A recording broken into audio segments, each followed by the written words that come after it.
Before we continue with the story of the family in Australia, let's take a moment to revisit Eleanor, Gottfried's first wife, who passed away before the family embarked on their new life. Johanna Eleonora Appel was born in the Züllichau-Messeritz area, though specific details about her birth and early years are sparse. Her life unfolded during a period of notable social and economic transitions in Europe. Johanna Eleonora married Johann Gottfried, probably known as Götz Albrecht. Together, they had 3 children: Johanna Eleonora Albrecht, Johanna Luisa Albrecht, Karl Heinrich Albrecht. The family resided in the Züllichau-Messeritz area. Eleanor, as she would have been known, played a significant role within the Albrecht family, contributing to their domestic and social life. Eleanor passed away before 1854. The precise date, cause of her death, and exactly where in the Züllichau area she was buried are not documented, leaving a gap in her biography. Due to the limited records available, Eleanor's life remains partly enigmatic. There is speculation that she might have been related to Johanna Rosine Appelt, later Johanna Rosine Albrecht, possibly as an older sister, but this connection lacks definitive historical evidence. Despite the scant details about her life, Eleanor's legacy is reflected in her role as a mother and her contributions to her family's history in the area. Her impact, while not extensively documented, is preserved through the lives and accomplishments of her children. We take up the story after Gottfried's death. His widow, Johanna Rosine, with their young son and 2 children from his previous marriage. Rosine was born in 1822 in Prussia, likely in the Züllichau, Messeritz area. She was the daughter of Georg Appelt. For the next 3.5 years, Rosine and her children faced uncertain times, forging ahead through the trials of life. On November 11, 1862, Rosine married Karl Wilhelm Erdmann Brettag in Lobertal, South Australia. Wilhelm was a widower with 6 surviving children, the youngest only 3 years old at the time of their marriage. Karl Wilhelm Erdmann Brettag was born in 1821 in Guntersberg, Silesia, which was then part of Prussia. He was the son of Gottlieb Brettag and Anna Rosina Reimer. Karl Wilhelm married Johanna Christine Kalisch, and they had a large family before emigrating from Silesia to South Australia in 1855. In 1856, Wilhelm found himself entangled in legal battles to secure payment for his hard work, exemplified in the case of Brettag versus Higgs and another. When the court ruled in his favor, he was a man who stood up for his rights, a reminder that perseverance could lead to justice. 12 months after their marriage, Rosine and Wilhelm had a son, Johann Karl Brettag, born in 1864, but he sadly lived only a few days. Despite this heartache, Rosine and Karl Wilhelm continued to manage their farm and integrate into the local community. Wilhelm and Rosine were not ones to dwell on heartaches and minor disputes. They had larger ambitions. The land and opportunity that South Australia promised were far more compelling than a small courtroom victory. In July 1867, Wilhelm and Rosine and family took a bold step by leasing Section 236, an expanse of 84 acres under the Scrub Lease Act. It was a 21-year lease, situated in the county of Sturt, just northeast of Callington. The land, stretching across hills and scrubland from Hundred of Monarto, was rugged but full of potential.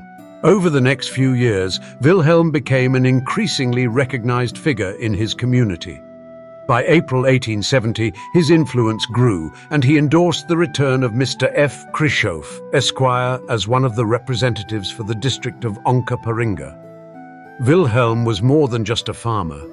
He was becoming a man with strong views on local affairs. In November 1872, Wilhelm's efforts to develop the land became more tangible.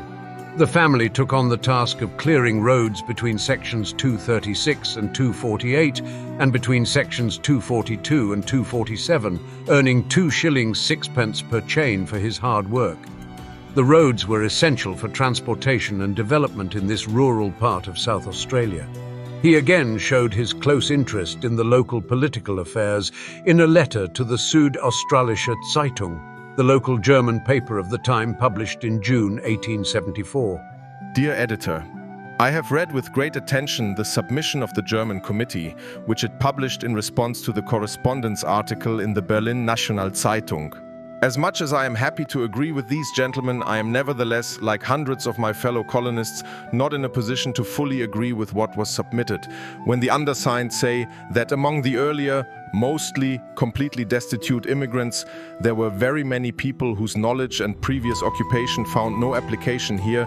They too, like the correspondent of the Berlin National Zeitung, ignore the facts in this case, namely that very many real and willing farmers immigrated here and also earned nothing, because the price of their blood-sour achievements was shamefully usuriously taken from them, because landsharks fattened themselves on the blood sweat of these poor people, and of all the bloodsuckers, the South Australian government was always the most heartless for the farmer, so that in comparison to other colonies, the future one was always considered the least forgiving.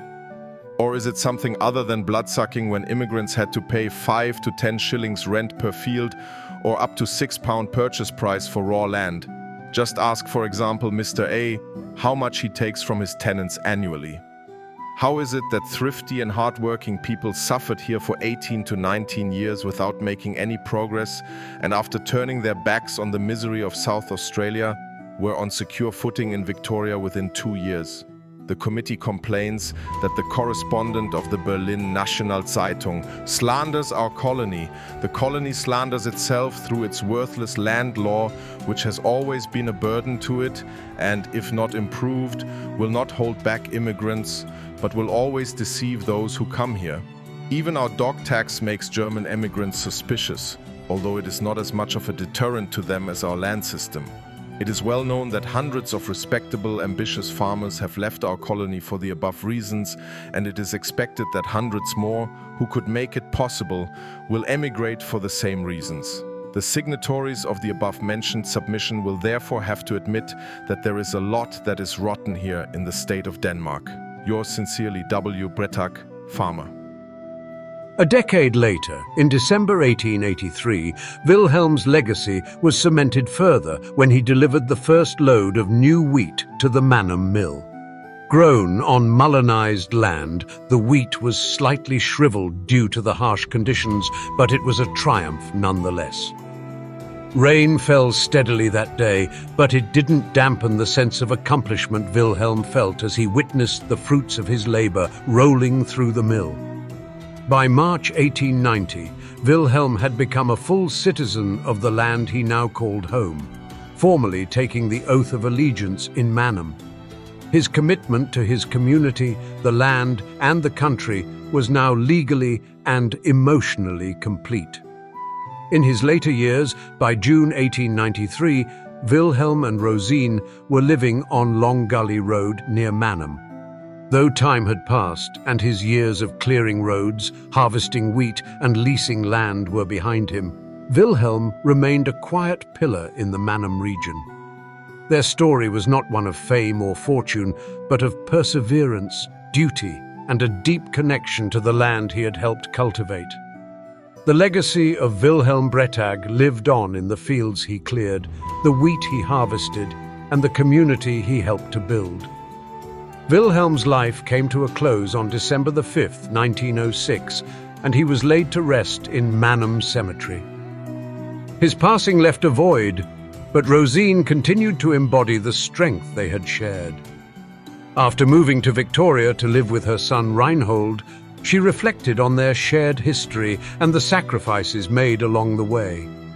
Despite her struggles, she remained a respected elder, passing away at the age of 96 on January 22, 1918, due to bronchitis and heart failure.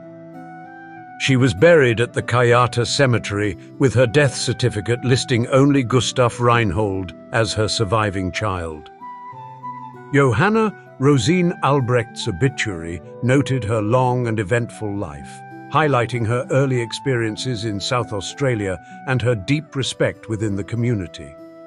Her reminiscences of the early days of South Australia were particularly valued, and despite her advanced age, she retained her faculties until her final years. Johanna Rosine and Carl Wilhelm's story is a testament to the resilience and adaptability of 19th-century European immigrants, illustrating their journey through challenges and their contributions to the development of their new communities in Australia.